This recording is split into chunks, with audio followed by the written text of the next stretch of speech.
Good afternoon, everybody, or good morning, good evening, whenever you are in our large globe. On behalf of CASE Ukraine and CASE Center for Social and Economic Research in Warsaw, I would like to welcome everybody on the webinar, which is devoted to presentation of the joint report prepared by, in first instance, by the group of Ukrainian experts organized by CASE Ukraine, but also supported by a group of external experts, most of whom are present here. And before my further comments, I would like to give a floor to Jan Hagemeyer, Vice President of the Case Management Board. Please, Jan. Okay.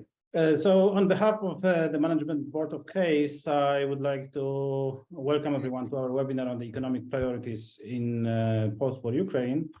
And I would like to use this opportunity to first thank the authors of the report, led by Dmytro Boyarchuk from CASE Ukraine, as well as our advisors / reviewers that will take part in today's discussion, Andriy Åslund, Professor Leszek, Balcerowicz, and Mikloš.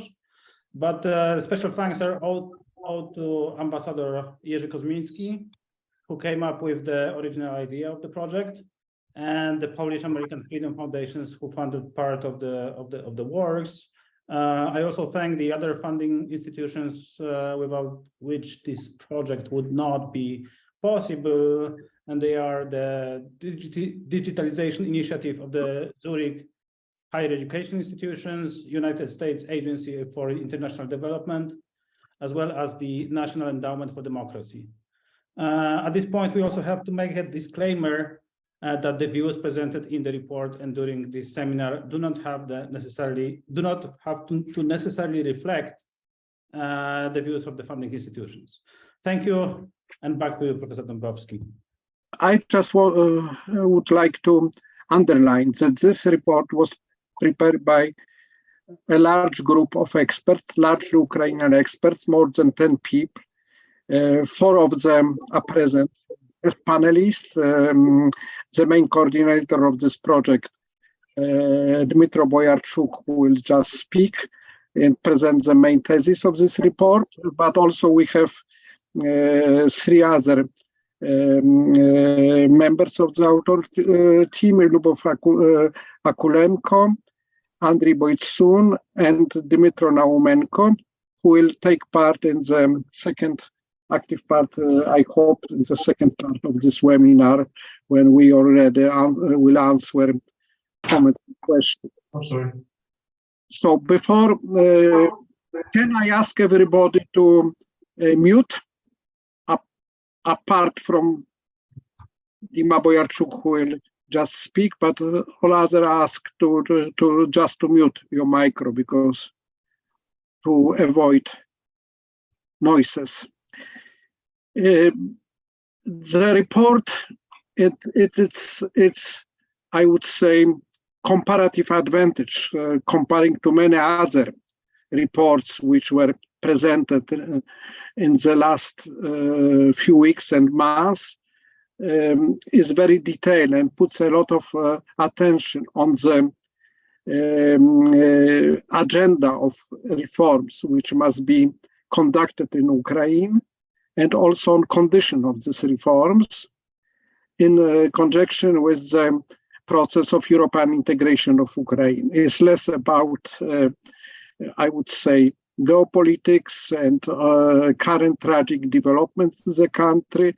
So the focus here is largely on the post-war agenda, reform agenda of completing the process of institutional and economic transition of the country. Now, please take the floor, Dima, for presenting your report. Thank you, Marek, very much. Thank you, everyone, for participation and CASE for organizing this event. So I will start. Our country is passing through tough times, as everybody knows, but it's not only about military challenge. As many people say on these days among representatives of civil society, that we are sure that we will win the war, but we are not sure that we will win the peace. What does it mean? It means that there is serious concern that after the war ends, there is a risk of returning on some issues to so-called business as usual. That's why we started working with this product on the days when fierce fight was still lasting, and we wanted to get prepared to the time when we should be ready to start making Ukraine a new economic tiger. The main priority that we try to outline at this product, at this report, is to create some recommendations, how to make Ukraine a self-sustainable free market economy which can succeed and become successful, prosper, and be able to protect themselves from any potential risks. Actually, we recognize that Ukraine needs a lot of fund, because a lot of talk that Ukraine needs a lot of money, and we absolutely recognize this need, but we also claim that Ukraine needs much more than simply financial support. We need to create our own national strong institutions, strong fundamentals.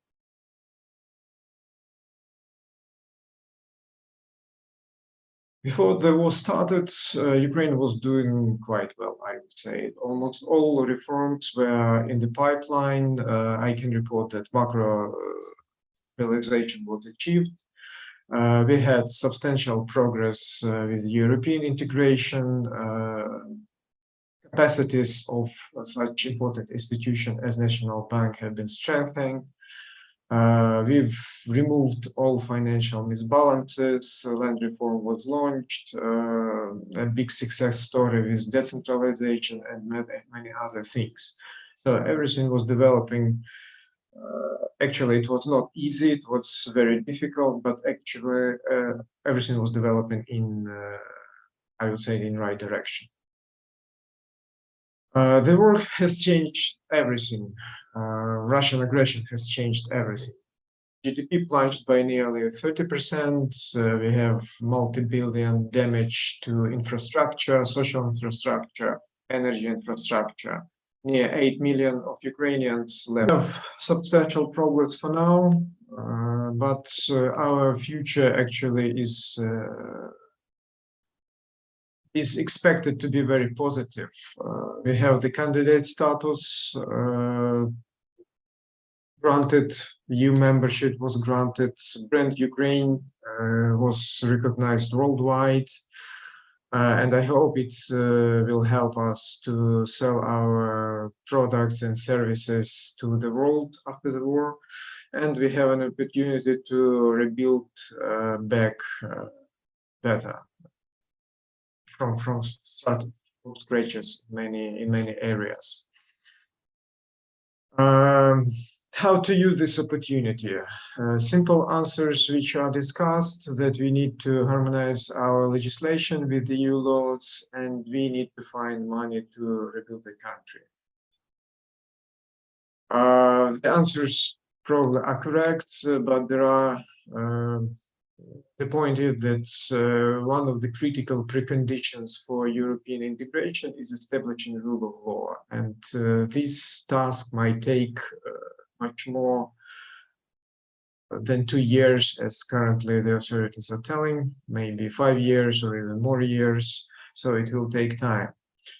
And the same story with reconstruction funds, because for attracting both to the budget, public funds and to private funds, we need strong institutions. Again, we are talking about judicial reform and law enforcement. We know for sure that Ukrainian authorities are trying to implement this reform to establish rule of law, and civil society is very active in this effort. But there is a big question what we should do on those years while critical institutions are still under construction. And we need funds, we need resources already, but rebuilding the country. Before we move to proposals, to potential answers to the question, I want to show this graph, this figure. It's rule of law from World Governance Indicators of the World Bank. And it shows, actually, as I mentioned, Ukraine made substantial progress in many other areas, but it shows that in the area of rule of law, little has changed from the start of our independence. And another important point, as you can see, that such countries of Eastern Europe as Poland and Baltic states, they had much better fundamentals when they have been implementing their reforms than Ukraine have in 2022. What we can do with that? One of the proposals is related to establishing numerical indicators for measuring rule of law. Why so? Because Western approach is that if you have a problem, you need to have better legislation to solve.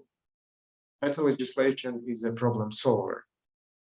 In Ukrainian reality, this rule is doesn't work very well, because the link between legislation and the implementation is not very strong, I would say. So when you when you approve some legislation, some new better legislation, it doesn't necessarily mean that it will work as it was designed. And the idea is to develop more indicators similar to the World Bank rule of law indicators, but more detailed and more specific, to have better picture where we have problems and to have better picture how it develops. It will be beneficial both for Ukrainian authorities and for our partners abroad to know what is going on. Another proposal, very general proposal reflected at the report, is to simplify as much as possible. Why it is needed? Because when your rule of law does not work properly, when your judicial system and law enforcement is an issue, you need to minimize those cases where, for instance, entrepreneur and representative of authorities might have different views on the same thing, because in those cases they will need service from judges, and it's a problem for now. So simplification is needed to launch economic growth. For instance, in tax and customs administration, it's used, those procedures are built on the presumption of guilt. The system is tuned in a way that taxpayers have to prove almost on all simple operations that they do not have intention for tax evasion. Why it is arranged in this way? Because judicial system and law enforcement system are not functioning properly. In countries which have functional rule of law, everything is based on an inevitability of punishment. You can do everything you want, but if you break the law, you will be punished in this or other way, with fine or with my stronger punishment, but you will be punished.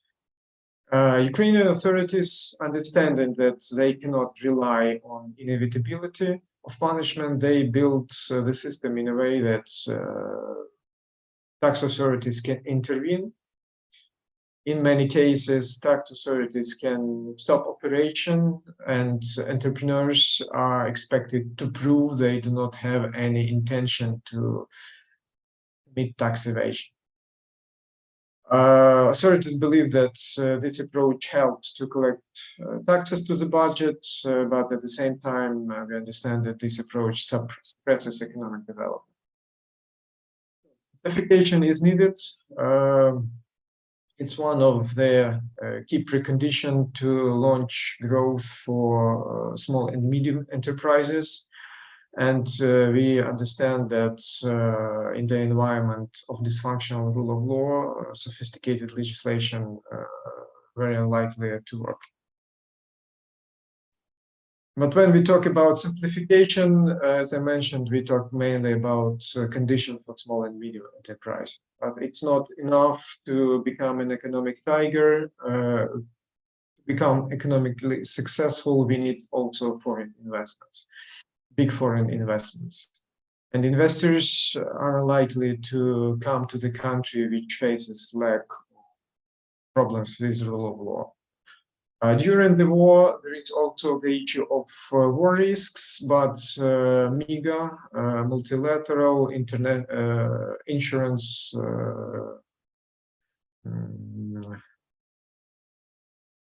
investment guarantee agency, they already suggest some products for potential investors, and we can consider that this issue is already resolved. But what is not resolved, what remains the problem, and what will remain a problem is, again, the law enforcement and judicial system, and it will remain a problem for many years ahead. But we need investments now. What could be done?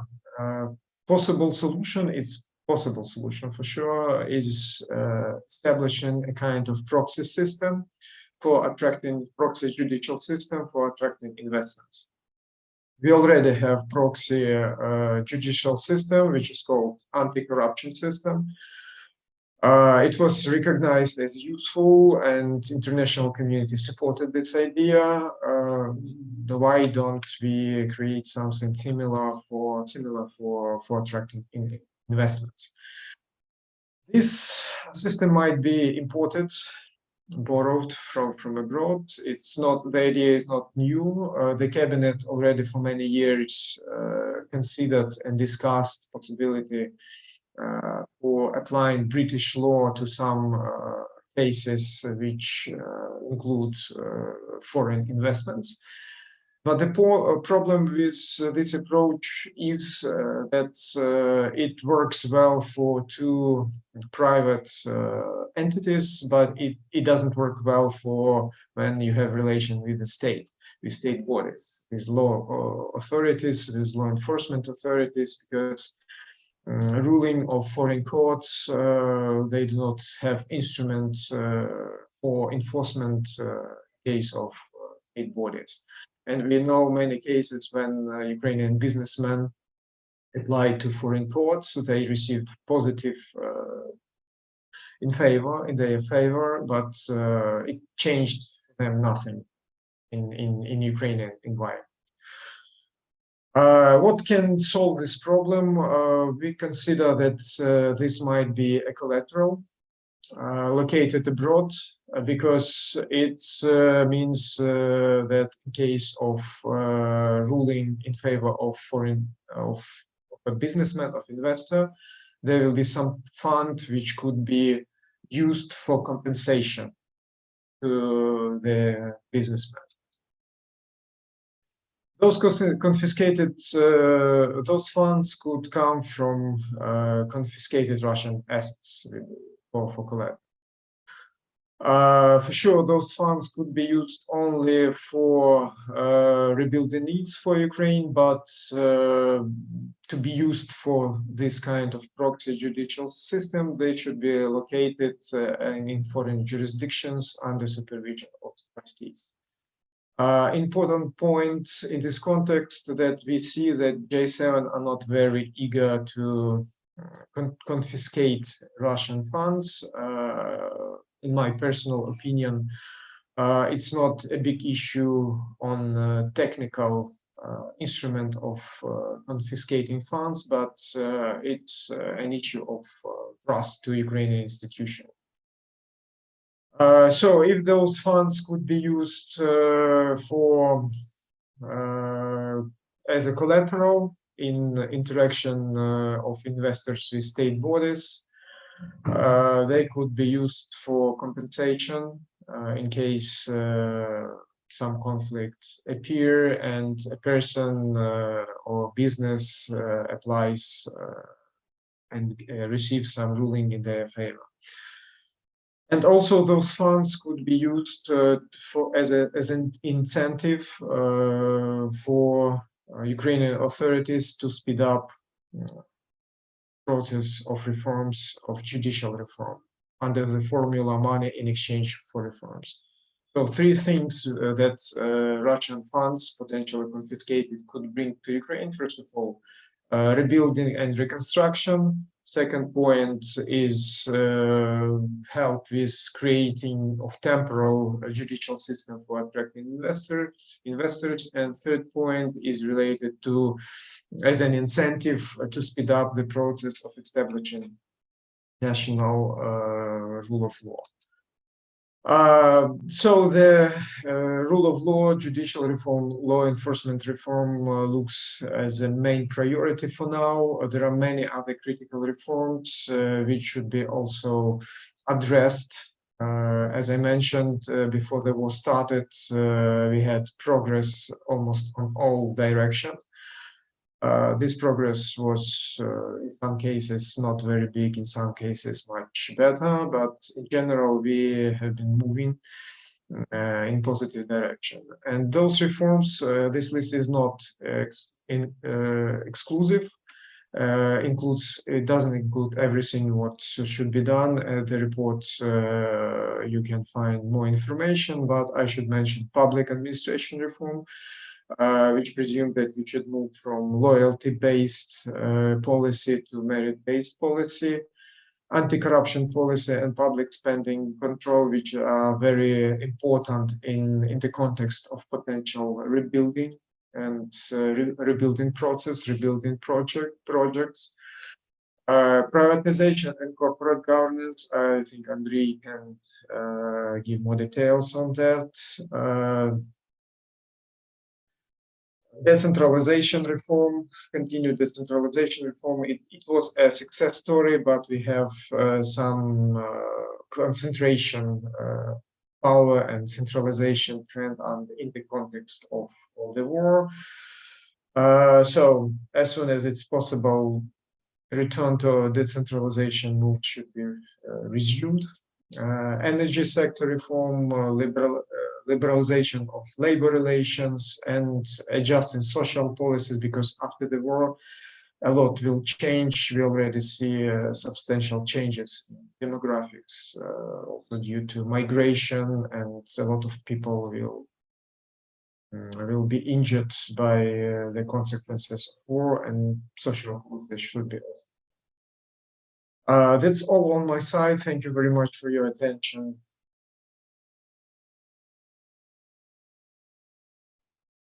Thank you very much, Dima. The entire report is available on case website, so who didn't have so far time to read this report, I strongly encourage to familiarize yourself with the content. Of course, we cannot present everything during this webinar, and Dima put the attention to the key problem which Ukrainian economy and Ukrainian state faced in the past and still is continued. This is a question of rule of law and reform of the judicial system, administrative system, as the core and precondition of the success on other fields. Now I would like to pass the floor to Ivan Mikloš, who is former Vice Deputy Prime Minister Minister of Finance of Slovakia, and he played also other role in his home country, but he has also long track record in working in Ukraine under various projects after the Orange Revolution. And Ivan will speak about political economy of reforms based on his and other experience. Ivan, please take the floor. Thank you, Marek. Thank you for inviting me. I worked in Ukraine not after Orange Revolution, but after Revolution of Dignity, also together with Leszek, together with Andriy Boytsun. I have spent there 5 years, which means I was involved in this reform process after 2014. Yeah, first I would like to congratulate Dmytro and his colleagues for excellent job in this publication. It is really a good job. I can recommend everybody to read it, to have picture where today Ukrainian economy is and what are the biggest challenges in front of it for the future. I think the biggest challenge will be finally in how to successfully connect three processes, which every of these processes is difficult enough. It is necessary reforms, which is unfinished reform agenda in systemic structure and institutional reforms. Second is European integration. And third one is post-war reconstruction. And Ukraine has to manage everything this together. Other Central Eastern European countries, post-communist countries, which have been successful in transition, did successfully two processes: economic reforms and EU integration. Ukraine has even more challenging situation because it is in war, because economy is under destruction of the Russian aggression, and so on and so on. What will be the most important, of course, is today's situation is connected with a lot of problems, a lot of challenges, but there are also some good advantages. We are saying in Slovakia sometimes that everything bad is good for something. It is terrible to tell this for the world, but at least we have now clear that Ukraine is unified. There is strong unity of the political leaders, of the people to be part of the West. There is strong will and courage to do necessary reforms and to do everything what is necessary to be part of the Western world, let's say. Ukraine has candidacy status, which is strange because we can say that if there is no full-fledged war, Russian aggression against Ukraine today doesn't have this candidacy status. On the other hand, it is good. It is good that it is speeding up the process, but on the other hand, it is the question and challenge for the future: how to integrate country which is in war. I think Commissioner Timmermans said, because now it is of course also discussion when it will happen, the entering Ukraine to EU. Ukraine is doing as much as possible to speeding up the process. There is political will to accept Ukraine. The question is if it is possible to integrate country which is in war. We don't know when war will be finished, and this is still open question. But clear is that of course it is necessary to do as much as possible even before war will finished, also in reconstruction, also in reforms, also in preparedness for the European integration. I think one of the most important challenge will be, of course, as it was mentioned also by Dmytro, rule of law and all these fighting against corruption, judicial reform, everything connected with this. This is clear. There have been articulated 7 preconditions with the process of giving candidate status to Ukraine, and 6 out of 7 of these conditions are about judiciary, rule of law, corruption, oligarchs, influencing in media, in political life, and so on, which means in principle 6 out of 7 are about this agenda, which is the most important, but again also the most difficult challenge. And we know it also from this period of the reforms after the revolution of dignity, how difficult it is. And we know, as Dmytro very correctly pointed, that this is not only necessary to have new legislation, but even more important is how this legislation, these rules of game are implemented and enforced. And this is the big weakness. Now, what I think will be the most difficult challenge will be how to not only to manage together all these three processes, but especially how to manage in connection with them this post-war reconstruction.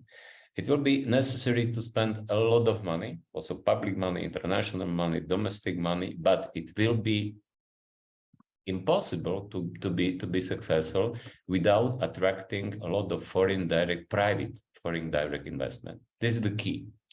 And if we look at the Ukrainian experience and history during the last 8 years, let's say from 2014, we can see that it was done a lot. And this publication is very correctly writing about this, what was done in reforms, in EU integration preparedness, even in restructuring Ukrainian economy, especially from point of view of trade, reorientation from the Russia to European Union. But despite of all this progress, Ukraine achieved almost no progress, and we are speaking about period till February 2020, of course, almost no progress in attracting foreign direct investment, which means we can see that it was even difficult at that time. Now we have different situation. Another problem is capacity of the government and state to effectively and transparently manage the sources for reconstruction of the country. And it was true even before war. Now, necessary amount of money will be multiply bigger, which means this challenge will be really important. One of the possibility how to attract more FDI and how to also manage effectively and transparently this is mentioned also in this publication, especially about this proxy judiciary system, which was explained by Dmytro. But I think there are much more challenges, and it will be also about administrative capacity and how to outsource this challenge and strengthening and multiplying the capacity and management capacity of the Ukrainian government to manage this transparently and effectively. And it will be important not only for the successful reconstruction, because as much effectively it will be done, as much transparently it will be done, as more successfully country will be reconstructed. That is very important also from point of view of European integration, because finally it will be necessary to gain trust from the current EU countries. And of course, one of the key issues will be how effectively their money or money of the taxpayers from the EU countries, other Western countries also will be spent for the reconstruction, which means I think this is one of the biggest challenge. And of course, we have some experience, some good experience from Marshall Plan after World War II. We have some bad experience from the Afghanistan, from the Iraq, but this will be also really huge challenge. What is possible, say, I think now is that it will be important that EU and European Commission will have to play important role in this, because as I said, the processes of the reforms and reconstruction will have to be connected with the processes of EU integration. But of course, not only EU, because we see and we know that the role of United States is even bigger also in war, in military assistance, also in the macro financial assistance and financial assistance to Ukraine, which means it seems to be that it will be important to have some agency, which EU will play important role, but which will also other, especially G7 countries will participate. And it will be very important how to have good cooperation with the Ukrainian government, the Ukrainian institutions, including NGOs, because ownership, like in reforms, also in this post-war reconstruction, it will be of the key importance to have strong Ukrainian ownership over all these processes. And the last point, which I would like mention, is connected also with, as I mentioned, Marek, political economy of reforms. And it will be challenged how to, because now, of course, in war conditions, it is necessary to centralize power and also political power to be successful in war. Then it will be very, very important how to change this, how to connect these reforms and post-war reconstruction and EU integration with the strengthening decentralization. We know also from this publication that in decentralization it was done a lot, but still not enough. And also how to use capacity which Ukraine has in this regard. And I think this publication is example, not only this randomly. Today also it is presented in Brussels, another publication which was published in the Center for Economic Policy Research by Yuri Gorodnichenko as editor, which is covering the same topics of the post-war reconstruction principles and policies, and which is, for instance, going in more details in these issues of the institutional framework of the reconstruction. Which means this good example that Ukraine has a lot of experience, a lot of experienced people and high professionals who have experience not only from research, but also from administration, from the governments after 2014, from international institutions. And in this regard, I think this is another advantage which Ukraine has. And I hope, and I'm convinced that also this publication and also this capacity will be used in successful post-war reconstruction, speeding up necessary reforms and successful EU integration of Ukraine. Thank you very much, Ivan. And now I would like to pass the floor to Andriy Åslund, who is chairman of the Case Advisory Council, and he is author of many books on Ukraine, on Russia, on transition. In the past, he worked for various important academic institutions like Stockholm Institute of Transition Economics, which he was director, and then he worked for Carnegie Endowment of International Peace in Washington, Peterson Institute, Atlantic Council, and others. I would like to thank you, Anders, for joining us in so early hours in United States, where you are now. And please, Anders, also like Ivan and Leszek, serve as consultants to this work, to this report. Please, Anders. Thank you very much, Marek, and thank you for inviting me for this webinar. And indeed, it has been a pleasure during more than 30 years to work together with you and with Leszek, and in recent years also with Ivan. So first, I would like to congratulate Dmytro Boyarchuk and his great team to this excellent report. What I particularly appreciate it is that it's quite detailed with concrete policy advice. That's what I like. And it has very clear proposals, which of course Dmytro could not fully show now in a brief presentation. And my intention is to focus on 4 points, which largely concern the external environment for the reforms. And the first thing is that it's important that the collective West gets organized. We saw first in Lugano and then in Berlin that there were meetings on Ukraine reconstruction and nothing really came out. The West must get organized. Fortunately, we have seen in the last few months from a number of G7 meetings that the G7 has taken the lead. It has now set up a triumvirate of 1 senior American, 1 senior EU official, and the Ukrainian Minister of Finance to lead this work.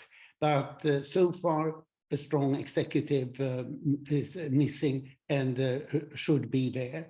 There's also been an agreement on setting up a secretariat in Brussels, which makes sense, with a strong branch in Kiev.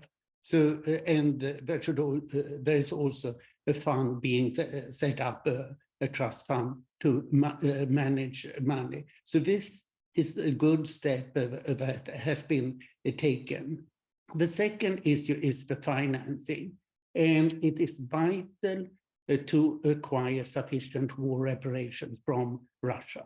The World Bank and the Ukrainian government are talking about the 10-year program of $750 billion. And it's worth remembering that Ukraine's GDP before the war was only $200 billion. And this cannot be primarily private money. In the first round, the first $400 billion need to be public funds. Where can they come from? There's only one single sound way of doing so. That is to confiscate the Russian central bank reserves in Western central banks, which should be $316 billion, according to the Russian central bank statistics at the beginning of last year. But nothing has been done in this regard. And this is totally unacceptable. There was an excellent article a couple of days ago in Financial Times by Martin Sandbo, who has been digging into this. None of the central banks, which should be 7 Western central banks, has come clean and declared how much of Russian central bank reserves that they have. And that must be done. And this should be the first issue on the agenda to finance Ukraine. Then this money should be confiscated. Canada has already adopted such a law. The US could do it with existing laws. The other countries in question, that is the UK, Germany, France, Austria, and Japan need to adopt such laws. But the central banks need to come clean and say how much of this money do they have. My third point is what both Dmitry and Ivan very rightly talked about, rule of law, and Ivan focused rightly on the EU 7 conditions for Ukraine becoming an EU candidate. And indeed, these 7 conditions are just right, especially the first 4 on the rule of law. And Ukraine needs to establish the rule of law to secure private property rights. As the rest of you, I'm of course an economist, but the rule of law is vital. Ivan mentioned that there has hardly been any foreign direct investment. No, because there are no private property rights. And the issue is that you can't invest if there are no private property rights. Why do the oligarchs dominate so much? One reason is that you have to be an oligarch to be strong enough to defend your property in Ukraine. Otherwise, so many investors have found out it gets taken away from you. So which are the critical problems here? I would emphasize 2 issues, exactly as the EU does in its conditions. The first problem is the Constitutional Court. Recently, 11 out of 15 justices have consistently voted for corruption. The law doesn't matter to these justices. What matters is their interest in corruption.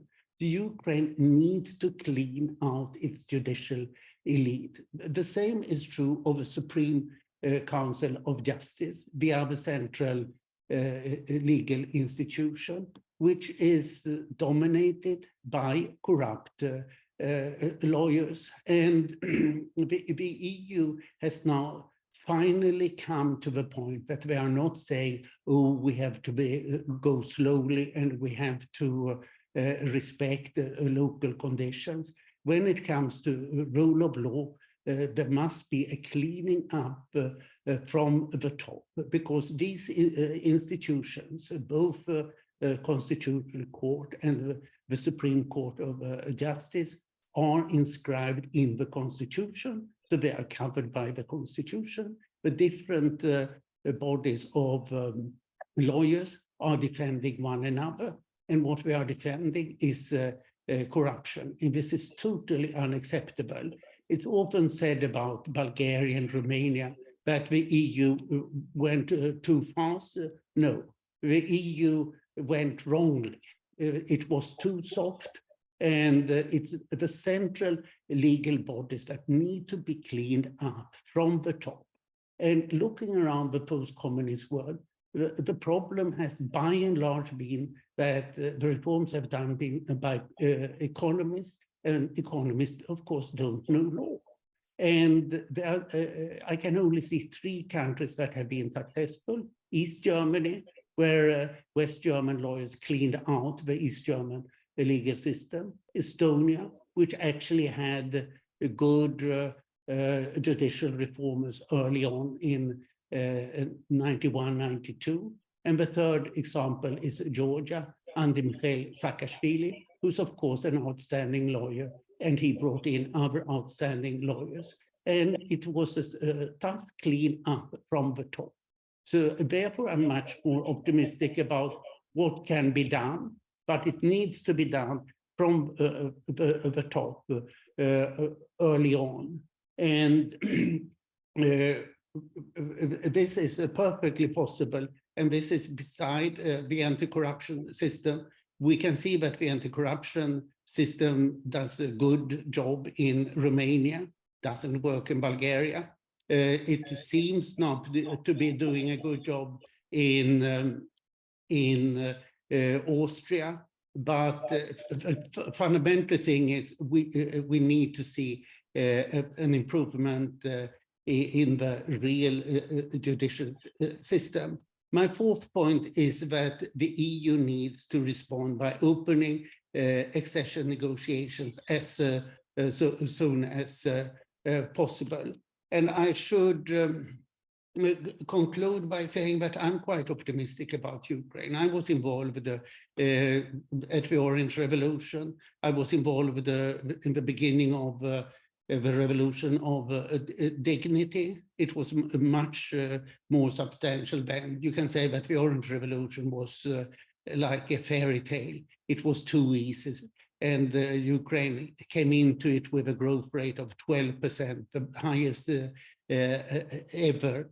It was much more serious after the revolution of dignity that we all have been involved in. But now I think that we will see something much more important. It has been said that nations are born out of war. This war has united Ukraine as never before. Nobody can doubt seriously that the Ukrainian nation exists any longer. And the Ukrainian nation has proven itself extremely united in one opinion poll after the other on different topics. So this unification of Ukraine makes a lot of difference. And also the previous reforms have been very substantial. It has not been much noticed, but Ukraine has crept up in the Transparency International Corruption Perception Index every year since 2014, from 141st place to now 116th place. It might not seem much, but it is important. And I would primarily emphasize 4 reforms here. One is the far-reaching transparency. Another is the electronic procurement, the Prosoro system, which has cleaned out a lot, and the decentralization, and also Andriy Boytsun's specialty, the corporate governance of state enterprises. Even if much has not happened, much has not worked out well, there is a framework and it is in place. So this is something to run on now. And then something that people don't talk about. Many millions of Ukrainians have now spent substantial time abroad, and they have learned how the West works. They have learned what is a normal society. This was true of Poland in the 1980s, and this is one of the reasons why Poland was so successful in its reform. Of course, Leszek and Marek were there and pushed the reforms from the top, which was key. But it was also important that there were so many Poles who had learned languages and foreign skills and what was a normal society. Exactly the same thing has now happened with Ukrainians. And quite surprisingly, we have seen now that the state administration has worked extremely well. It's quite extraordinary that the internet, telecommunications, electricity, water, shops, and banks have been functioning during the war with few interruptions when the Russians have intentionally bombed these facilities. And of course, also the railroads. So I'm quite hopeful about Ukraine coming through it. And I'm also very happy to see that the European Commission has engaged in a fashion that we have hardly seen before. And I think that this report is a very good guideline for what should be done in all the specific issues. So once again, I want to congratulate the office. Thank you very much. Thank you very much, Anders. Before passing floor to Leszek, I would like to ask all participants to start sending in Q&A window questions to panelists. And now I would like to introduce Leszek, who was twice Deputy Prime Minister of Finance of Poland and Governor of the National Bank of Poland.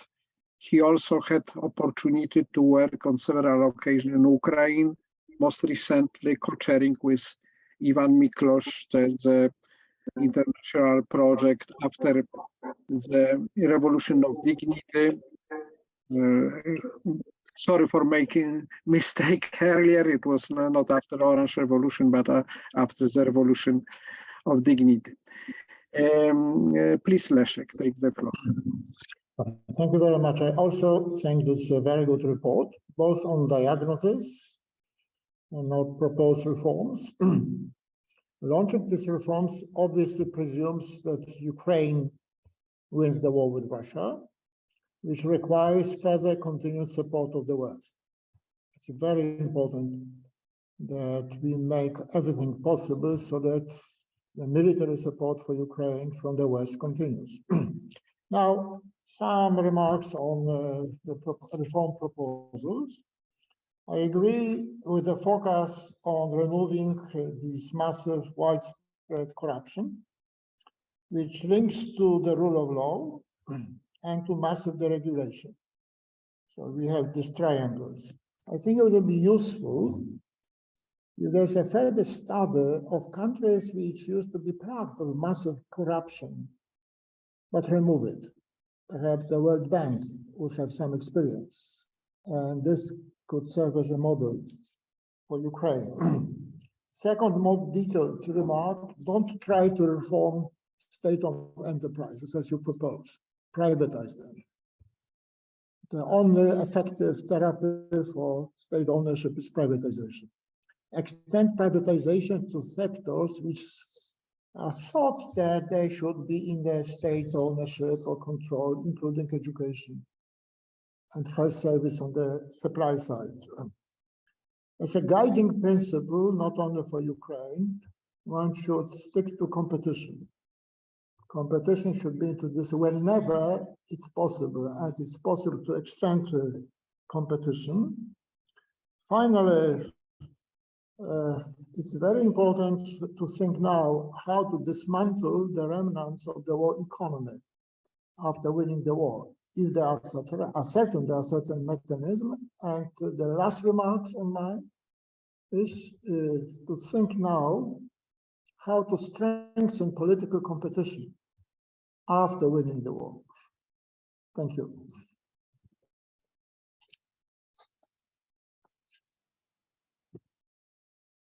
Oh, sorry. Marek, microphone.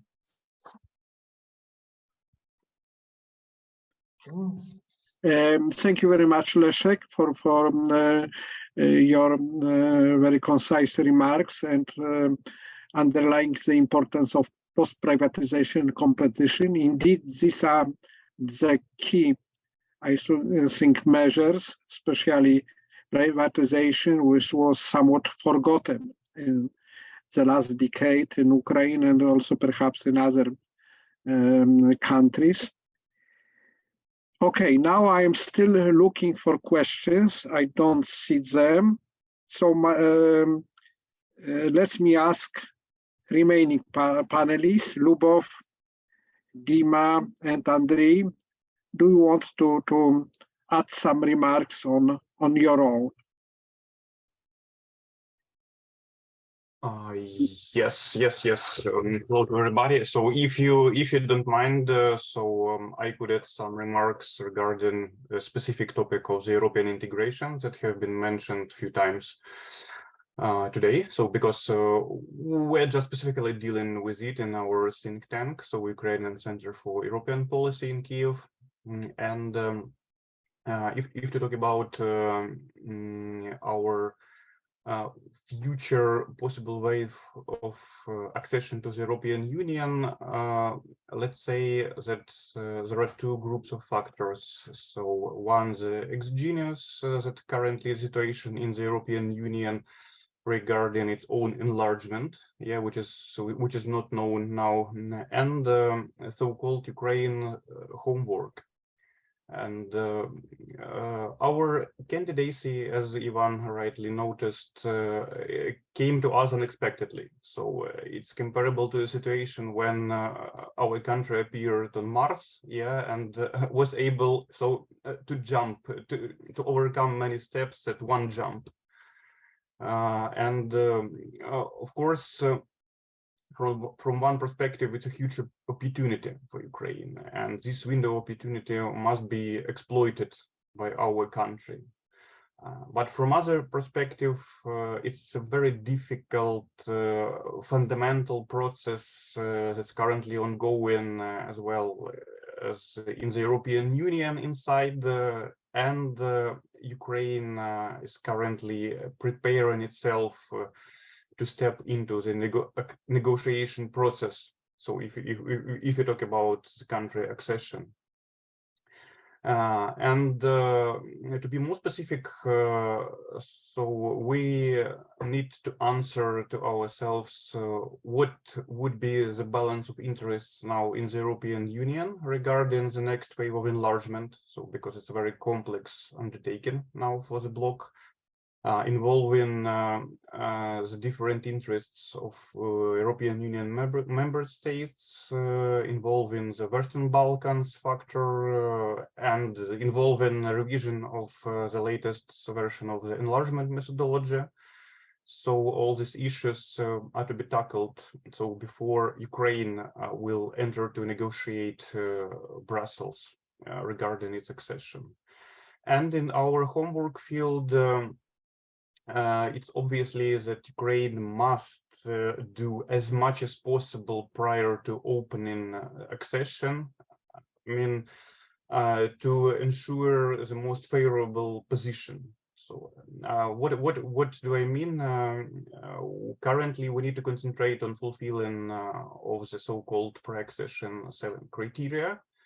And to demonstrate as much as possible progress in core fundamental things. So like to demonstrate the European Union that we are serious in tackling corruption, in making the rapid fundamental change in the judicial system.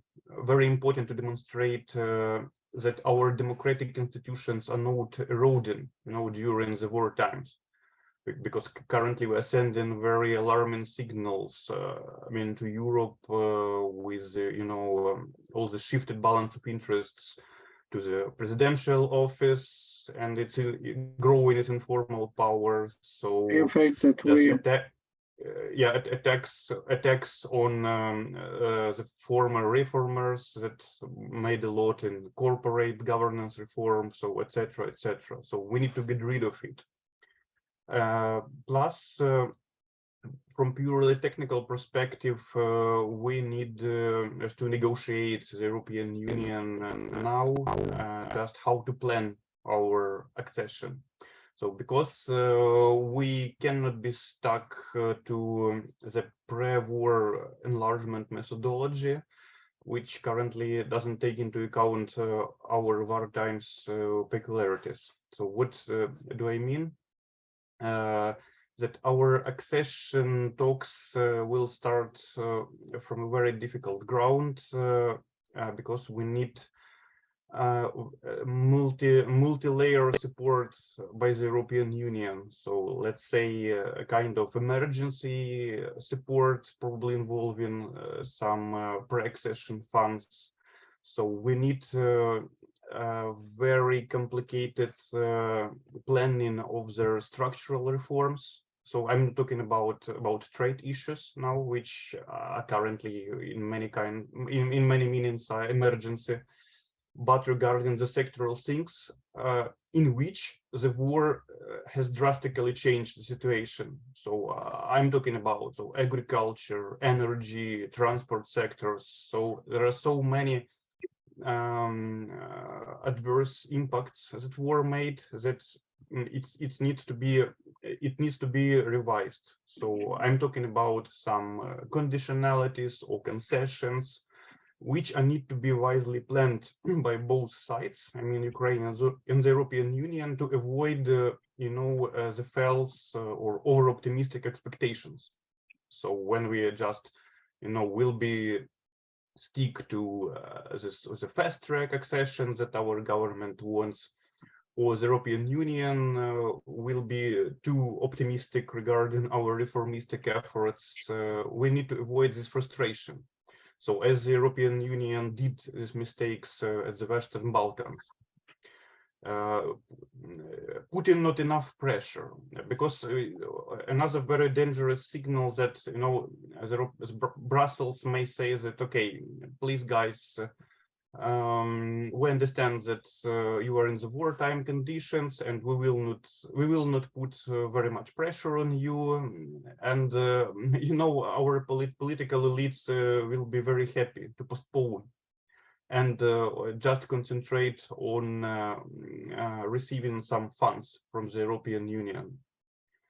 And also the last point, that we need to be very active in advocating our interests in the separate European Union member states. So because the level of awareness is quite low, so that we see during our talks with European politicians and think tanks, etc.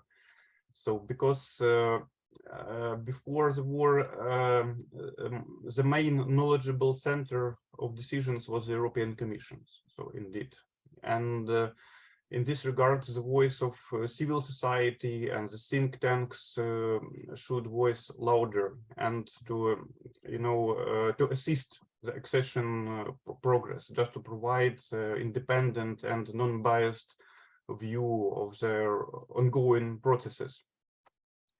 And to summarize, yes, we're in a very specific situation, but our accession may be very well organized and crafted specifically. To meet Ukrainian situation and to meet the European Union needs in its enlargement. So I will stop here. Thank you, Dima. Before passing floor to Andriy, I propose to answer a few questions which were sent by the audience. The first one is from Professor Lucian Orłowski from the Sacred University, member of Case Advisory Board. The question is, how independent are the Ukrainian banks from political influence? Is there a chance for prudent, corruption-free lending, primarily for small and medium-sized enterprises? Who would like to answer this question? Dima? I see Andriy raised hands because this question is mainly related to state-owned banks, I guess. Okay, so Andriy, yeah? I see that Anders is also volunteering there, but I have another question to Anders, so yeah, okay. So please answer this one. Okay. So if you want a simple yes or no answer to that question, it would be no, they're not independent for reasons that I will explain. But of course, there are more shades here. So if you want to an answer to the question, are they fully independent or are they not fully independent, then the answer would be they are not fully independent. And then if you were to establish a scale, I would have a difficulty. But the primary reason is the one that Leszek mentioned earlier. The state has 4 state-owned banks for no reason. I mean, why would the state need 4 state-owned banks, right? And it also speaks to the competition argument that Leszek was invoking. The 4 state-owned banks occupy more than a half of the assets of the banking system in Ukraine, which suggests that the state can direct them in a way they limit competition. There are enough commercial banks in Ukraine. It's pretty much a matter of legacy, of course, and Ukraine may end up owning more banks as a result of confiscation. Yeah, so this is the unfortunate effect of confiscations. But a lot of progress has been made on that front, and Ivan will remember that, how difficult it was to push for the corporate governance law that improved corporate governance in state-owned banks, established independent supervisory boards, and compared to 2018, I would say, they are much more independent in that respect. During the war, the state has every right to direct their banks in a different, to send their banks, send its banks in a different direction. And this is not conducive to private business. But I think due to lending programs, and also lending programs, not only lending programs from the state, but also from international finance institutions financing the small and medium enterprises, is pretty much feasible. So I hope that answers the question. Okay, Andrei, is another question on privatization, maybe of Jakub Karnowski. How to privatize, e.g., for example, energy sector, ports, railways. Are you ready to answer this question? Sure, and I think this is a very rightful question. We spent a lot of time with Ivan proposing this to the government several years ago. The privatization strategy, if we can call it a strategy, the privatization strategy was focused very much on things that were not systemic.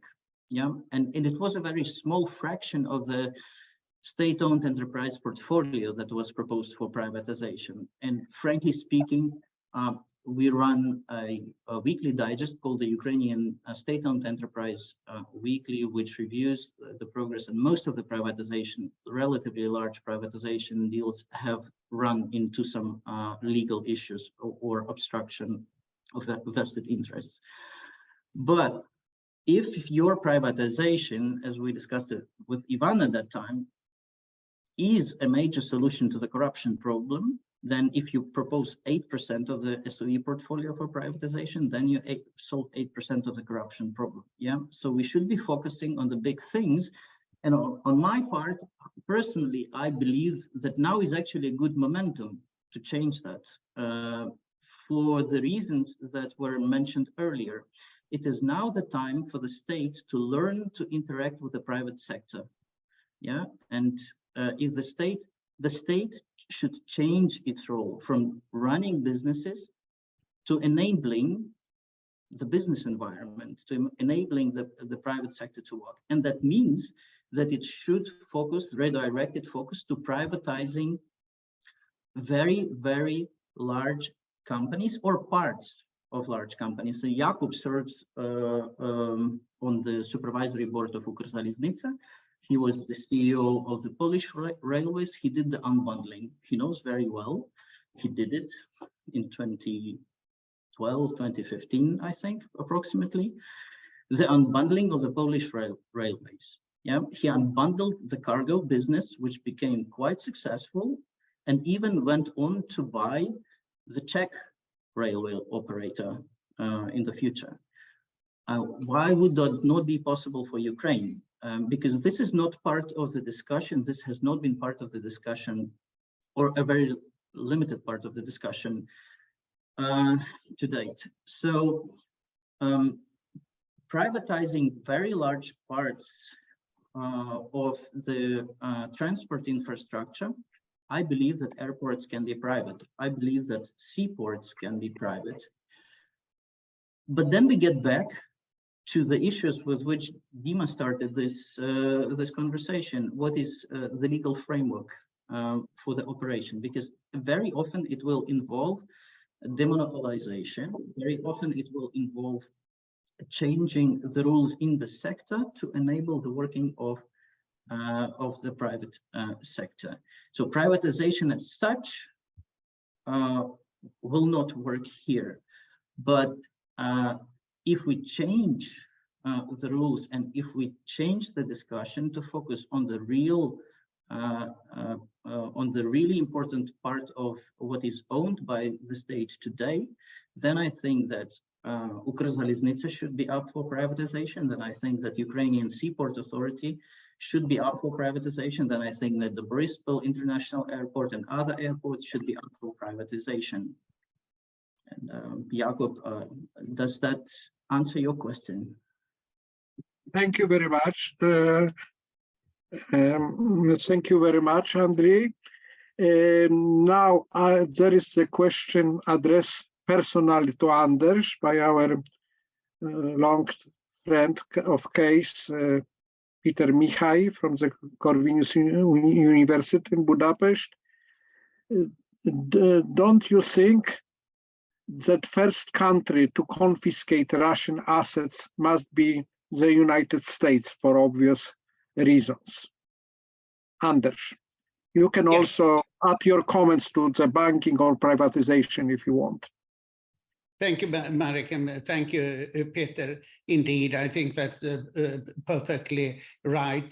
Canada has actually come first. So Canada has confiscated, they adopted a law on confiscation of Russian assets, not specifying if it's state or oligarch assets, last June. And the US adopted a law as part of a defense bill on confiscation of the assets of sanctioned Russian oligarchs in the US. The problem is that the US, because of its millions of anonymous companies, has no idea what the oligarchs own in the US, which is probably enormous, hundreds of billions of dollars. So the US has frozen far less than virtually anybody else, and therefore there's not much to confiscate of that. And this was done by two senators, Dmytro, Republican, and Sheldon Whitehouse, Democrat. They are now working on doing legislation on confiscation of the central bank reserves. And also to Peter's question, the US has actually three laws, one from 1917, one from 1977, and then the Patriot Act from 2001 that facilitates both freezing and confiscation of assets. So, for example, President Biden confiscated Afghan central bank reserves, half of them, and gave them for humanitarian assistance when the Taliban took over, and that's perfectly illegal. The problem here is that there needs to be a threat to US security according to the Patriot Act. And what Russia is doing in Ukraine is not a direct threat to US security. Therefore, many people argue that there should be a new law, which I think is the most prudent way. Well, some professors of law say that the US has enough of law in order to confiscate Russian assets. So I think Peter is just right. The US can and should do this, but it would be pushed by the Congress, and the Congress would overrule the administration because Fed, the Treasury, and the Department of Justice are against confiscation for not very good reasons. And I think it's the same situation in other countries. And it was quite amazing last Saturday, the European Council asked the member countries to declare the Russian central bank reserves that they have in an official statement. So they cannot clarify in informal manners how much this is. So I find this is quite outrageous by the central bank's concern. On the questions about the banks, since I've been on the board of Ukrainian railroads, I know that whenever money is needed, you go to one of the state banks, and it varies from time to time. So the state banks give, in effect, concessionary loans all the time to the big state companies.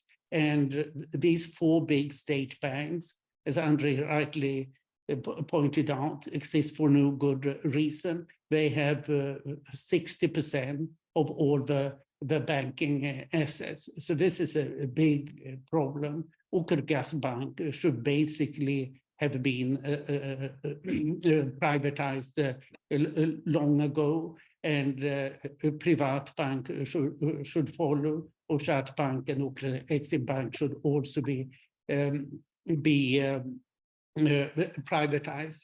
And so what is happening here is exactly what Leszek wondered about. But in terms of the privatization, I would suggest that start with the small enterprises and move to the big ones. Lots of currently the government is actually doing this with small enterprises, selling them through the Prozoro system, because most of the state enterprises are basically just real estate assets. There are 3,500 enterprises still on the central state level in Ukraine. Half of them are dead. These are the many ruins we are seeing in Ukraine, and they should be sold off as real estate for little value. I completely agree with Andriy that the seaports can and should be privatized because they are not very big or expensive, and there are many of them. To privatize Uppsala-Nitsa, the railroads, I think is very difficult, and that should be a later issue because there are many regulatory problems. In the energy sector, there's no reason for Naftagaz to steadily get preferential treatment when new gas licenses are being issued. Naftagaz produces 80% of the gas. The only other people who produce gas are oligarchs, because otherwise you can't survive in that business. Otherwise the state will kill you. And none of the big international energy companies has survived in Ukraine. They are not strong enough. And that's why it's so important both to improve the state administration and to improve the judicial system so that you can have real property rights also in the energy sector. I don't think that anything should be done against the oligarchs, because they are the only people who can stand up against the state, and specifically in the energy sector. Centrinergo is state-owned for no good reason. It should have been privatized long ago. This is a company that is perfectly possible to privatize. But the complicating factor is that big foreign companies cannot do business in Ukraine because the business environment is too tough. Therefore, the judicial reform has to come first, and also reform of state administration, so that there is not a discrimination against a private enterprise. But of course, I completely agree with Leszek. Privatize, privatize, privatize. But start with the smaller one and move upwards, because that's much easier. Thank you. Okay, thank you, Anders. And a number of questions increasing, and we don't have so much time. So I will group now some questions and ask those who will answer them to make very brief answers. And also there are two people who raise hands among participants, Eva Balcerowicz and Michał Faleńczyk. Could you send your questions via Q&A window, because this will be easier technically, because otherwise I think that technical moderator will have to give you rights of the panelists to speak. Now I have two questions related to the, I would say, political economy of the reform. One is of Irash Hashi, case fellow. One simple question: how willing is the political elite to this suggestion? They are currently preoccupied with the defense of their country. I think that it's not so simple question. And the related one is again Lucian Orłowski. The wartime governance in Ukraine is understandably centralized. Do the current authorities understand the need for decentralization of decision-making power, the regulation of the economy, and democratization for the post-war period? Who would like to answer these two questions? Yeah, if I may to start. Okay. Yeah, this is, I have mentioned this, that now it is natural that this is centralized power in war. It is necessary. But what is problem is that even before war, we have seen the centralization of the power in the presidential administration. And it was clear from, let's say, spring 2020, when Honcharuk was fired and other reformers have been fired. At the time, it was Finance Minister Markarova, Economy Minister Milovanov, but then from tax administration, Max Nefyodov was fired. Even before, Prosecutor General Ryaboshepka had been fired. And new people who came, the most important, let's say, characteristics of them have been loyalty to president, especially to a new chief of presidential administration at that time, new in 2020, Andriy Yermak. And this is the problem, of course, because if you want to do reforms and if you have in the government people whose main, let's say, characteristic and capacity is loyalty, and they are just waiting for the what they are asked from the above, then it cannot work, of course. You need, it is simply impossible to do reforms without the reformers who have strong conviction about doing this, who know what to do, what is the agenda, reform agenda, and so on and so on. And then war came, and now it is, of course, natural that this concentration of the power is there.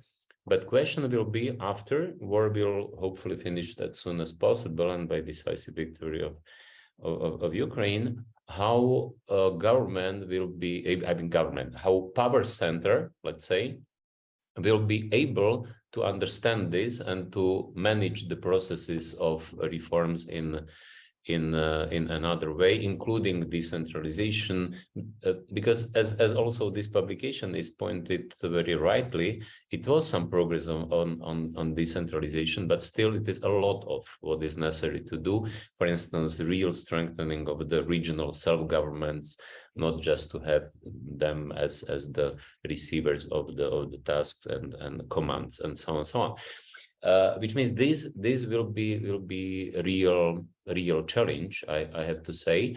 Another challenge is how to improve relations between government and parliament, because in Ukraine, and this is what we have been dealing with Leszek, but also with Andriy, the problem was that all the time, from breakdown of communism, it was a very strange relationship between government and parliament, in such regard that in parliament was relatively more independent on the government, and the government has to have responsibility for creating a reform agenda, for preparation of the reform legislation. But if only smaller part, and we had also some statistics, Andriy will maybe remember more exactly, but it was in every Ukrainian government, at least before 2019, only minority of government legislative proposals have been passed in the parliament. And majority of the legislation was some kind of ad hoc coalitions which have been created many times because of very strange reasons behind. Not systemic reforms, not improving business environment, not level playing field, but some, more dirty or unclear interest or particular interest, rent-seeking agenda, rent-seeking interest, and so on and so on. And this is something what now, and of course, interest of oligarchs behind of this, then many of MPs on the paying list of the oligarchs, and so on and so on. Now, I think we have chance, and Ukraine has chance that it will be changed significantly, because also now, openly saying, the influence of oligarchs have been decreasing from 2014, also because new industries, IT, new real private business, and so on and so on. Which means there is chance now to speeding up this, but it will be decisively important that especially Zelensky and Yermak, who concentrated this really unlimited power now, they will understand this, and they will transform somehow for the necessary peace conditions and necessary reform times.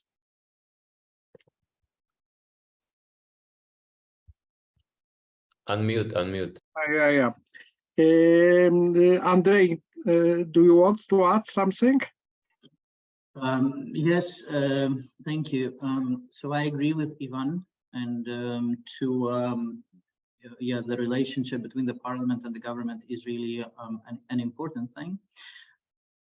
But I think part of the answer, part of the question in Mr. Hashi's question is actually the answer to that question, and also Mr. Orlovsky's question. So the government is not really thinking about, understandably, focused on winning the war, right? So to me, this is understandable, which leads to the centralization of power, and I think it's natural. I think it's human. The temptation to use that centralization, right? And if it stays, then it's pretty risky. And we see materialization of this temptation already. For example, I'll give you micro examples there. What seems micro examples in the context of our today's discussion. The recent seizures of 5 companies such as Ukrtransnafta, Ukernafta, Motor Sich, ZTK, and Kras. They have been done for a reason that I fail to understand, right? So and it looks pretty much as confiscating in a way that is not entirely legal. Simply because this is possible, right?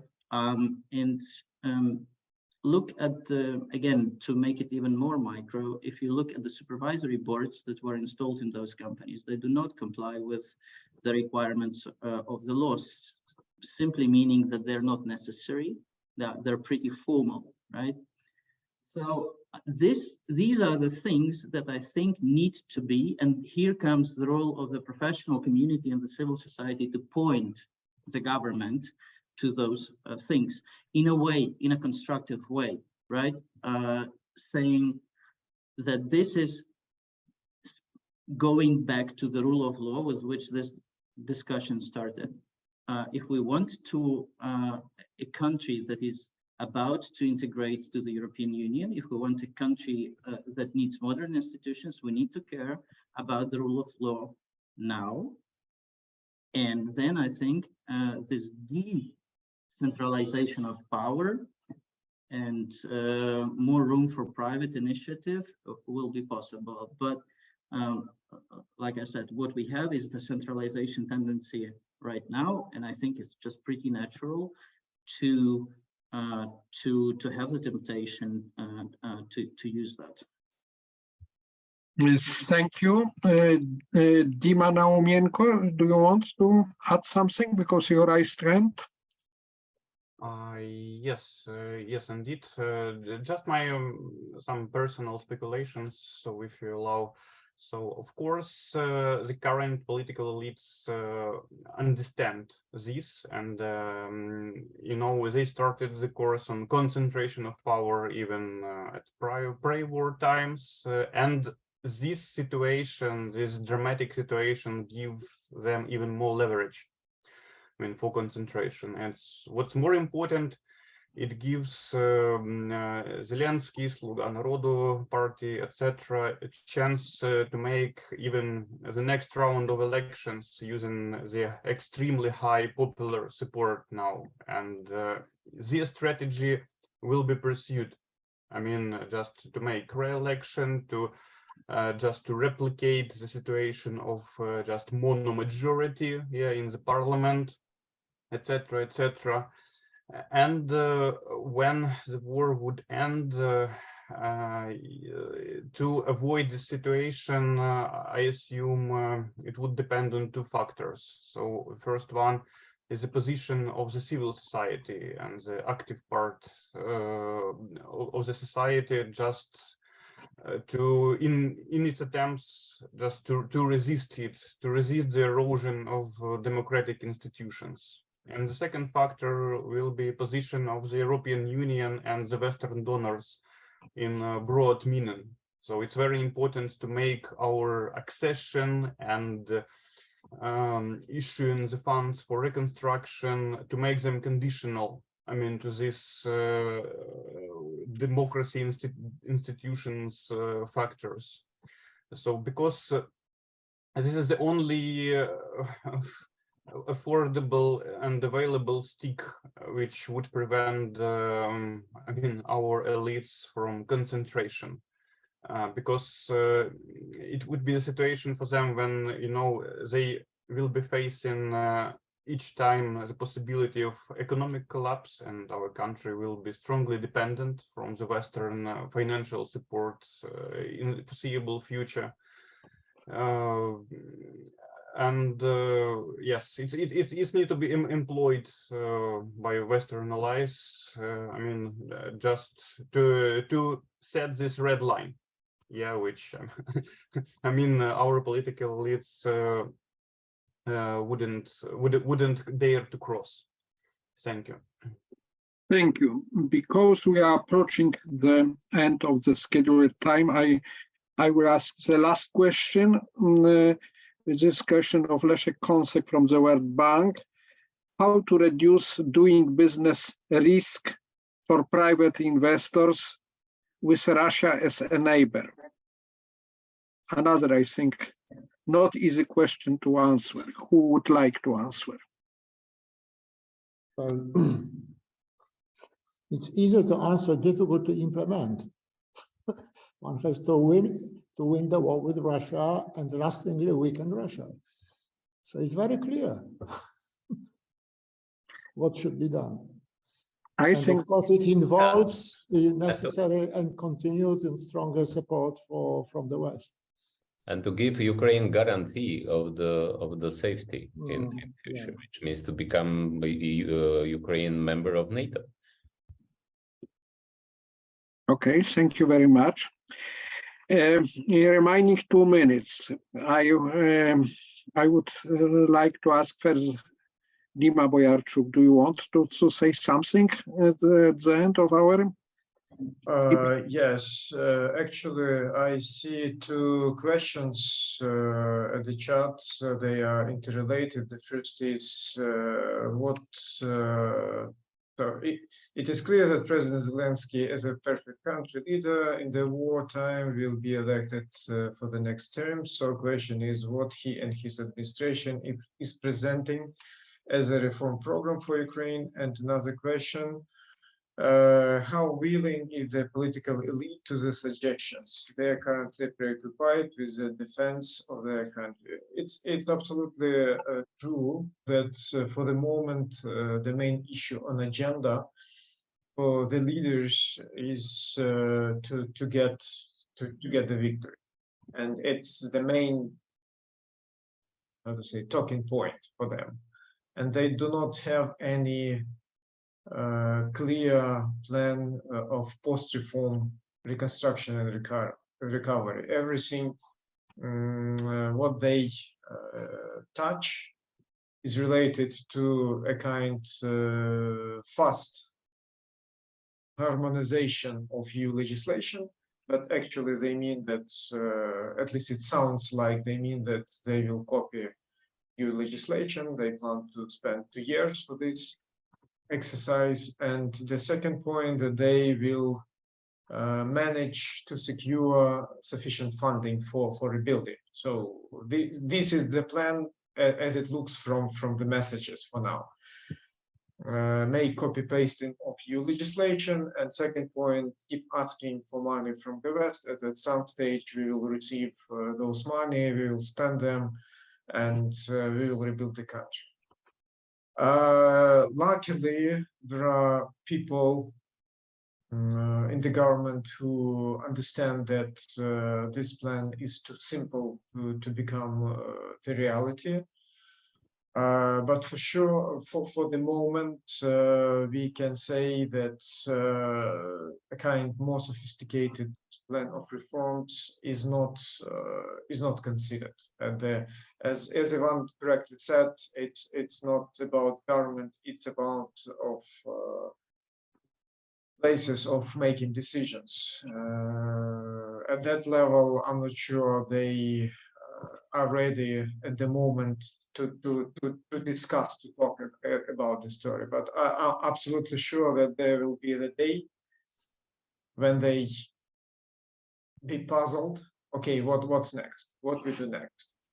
And it will be good to have this kind of reports to put on table and to explain why it's good and why it should be implemented. That will be my answer. Thank you, Dima. I just got information that I was wrong, so we have still 4 minutes. Is any other panelist willing to say just few words at the end?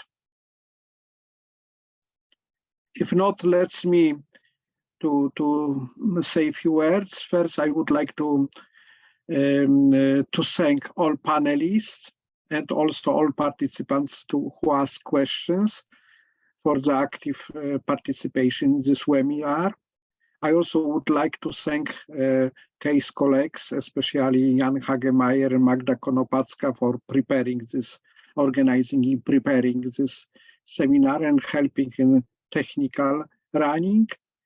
If I may add a few words on myself, I would say that in terms of discussion, we had a really very, very frank debate. I think it's not for obvious reasons, I would say political, geopolitical reasons, and then the real problems of the Ukrainian economy and governance are discussed these days.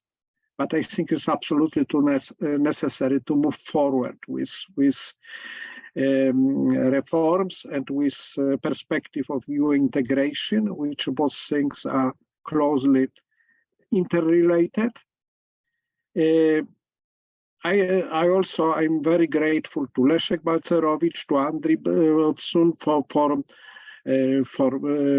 to Ivan, to Anders for underlining the importance of privatization, and because I think that is really key to reduce corruption, to improve corporate governance. Personally, I don't believe in any state enterprises reforms, any deep reforms. Perhaps some minor improvement is possible, but not radical, especially in countries, and Ukraine is not the only country in this category, which must only build the rule of law, some culture of democratic governance, etc. So there is too much temptation for corruption, for abusing power, etc. And the only way to solve more radically these problems is to reduce the scope of state ownership, and also reduce the scope of the state interventionism, to allow state institution, political institution, and civil service to concentrate on providing real public goods which are necessary to provide. And I perfectly understand that the war situation, especially when nobody knows how long this war is going to continue, it requires some type of command management, a suspending of some rules. But I think that in this context, there are two important things. First, not overuse this as excuse for centralization in all this area which is not needed. And second thing is that also to start doing some reform steps which can be done now, even in the situation of war. And I think that this is exactly logic set by the European Council and the European Commission, which set in June last year this, I don't remember, 7 or 8 condition for post-candidate status condition, which are conditioned to start EU membership negotiation. And largely speaking, most of them are related to the rule of law, the issue which was rightly emphasized in the reform as the absolutely key issue, as a precondition of success on other reform fronts. Once again, thank you very much, and I hope that we'll continue the discussion. And once again, I would like to encourage everybody who didn't have this opportunity to read the report, which is available on CASE website. Thank you very much. Thank you very much. Thank you. Thank you. Bye. Yeah, thank you. Bye bye.